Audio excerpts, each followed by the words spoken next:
Taiwan की सत्ताधारी democratic progressive party के विलियम लाई चिंग ते ने राष्ट्रपति चुनाव जीत लिया है। 2020 से वो उपराष्ट्रपति थे, अब नए राष्ट्रपति होंगे। चीन ताइवान पर अपना दावा करता है और इसलिए लोगों को चेतावनी दी गई थी कि लाई को वोट ना करें।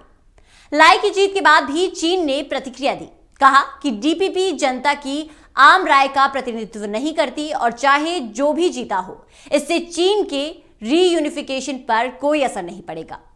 जीत दर्ज करने के बाद लाई भी बोले कि मीडिया से उन्होंने कहा कि मेरी पहली जिम्मेदारी है कि ताइवान में शांति और स्थिरता बनी रहे, साथ ही मैं देश को चीन की धमकियों से बचाने के लिए भी प्रतिबद्ध हूं। को बताते हैं कि आखिर कौन है विलियम लाई चिंग ते।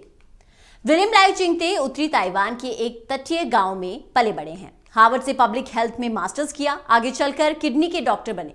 80 के दशक में ताइवान ने लगभग 40 साल पुराना मार्शल लॉ खत्म कर दिया और राजनीतिक सुधारों की ओर कदम बढ़ाया।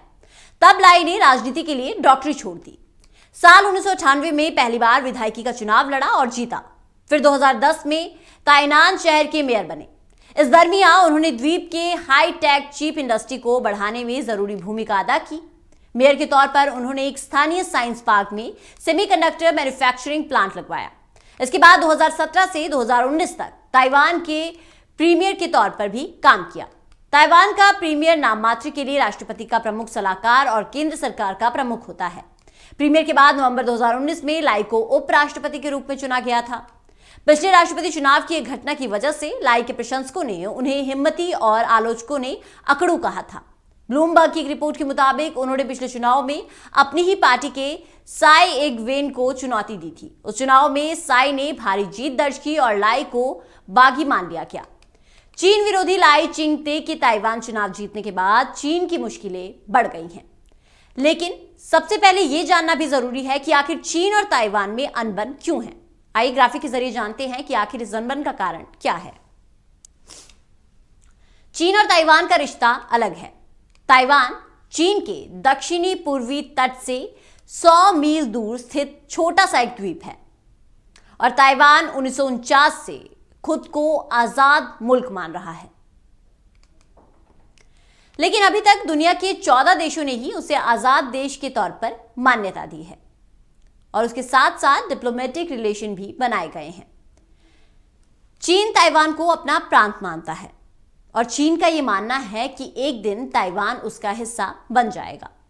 वहीं ताइवान खुद को आजाद देश बताता है, यानी कि जो लड़ाई है ये बहुत पहले से जारी है।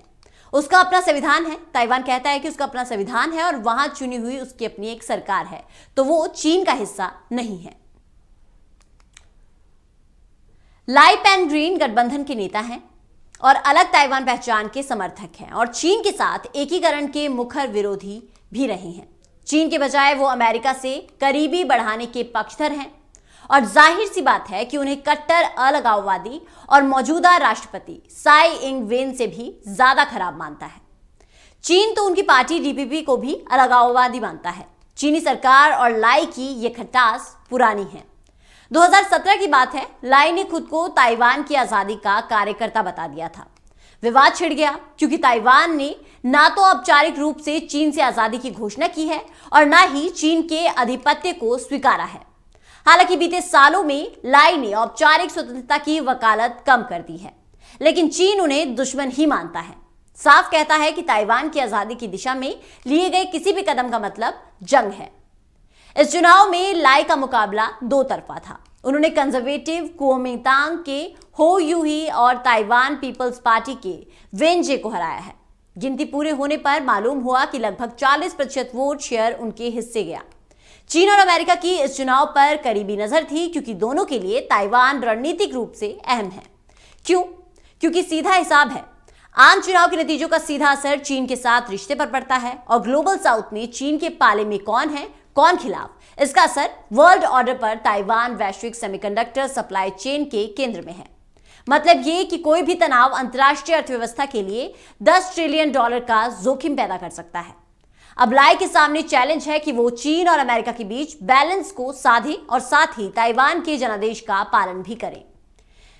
जानकारी के मुताबिक राष्ट्रपति चुनाव में विलियम लाई चिंग ते की जीत के बाद से तिलमिलाए चीन ने धमकी दी है कि अगर कोई भी ताइवान की आजादी को लेकर कोई कदम उठाने का दुस्साहस करता है तो उसको सख्त सजा दी जाएगी। चीन शुरुआत से लाई के खिलाफ बोलता आ रहा है और लोगों को यही कहता आया है कि वो एक खतरनाक अलगाववादी हैं। ताइवान के लोगों ने चीन की एक नहीं सुनी और अपने स्वतंत्र देश की इच्छा और उसकी संप्रभुता के बड़े समर्थक के रूप में आवाज बुलंद करने वाले विलियम लाई को राष्ट्रपति चुनाव में भारी जीत दिलाई। अब देखना होगा कि ये जो जीत इन्हें मिली है, विलियम लाई को जो जीत मिली है, ये कितनी ज्यादा अच्छी होगी। क्या ये चीन के साथ चीन के लिए मुश्किल का सबब बनेगी या फिर रिश्ते कुछ सुधर पाएंगे?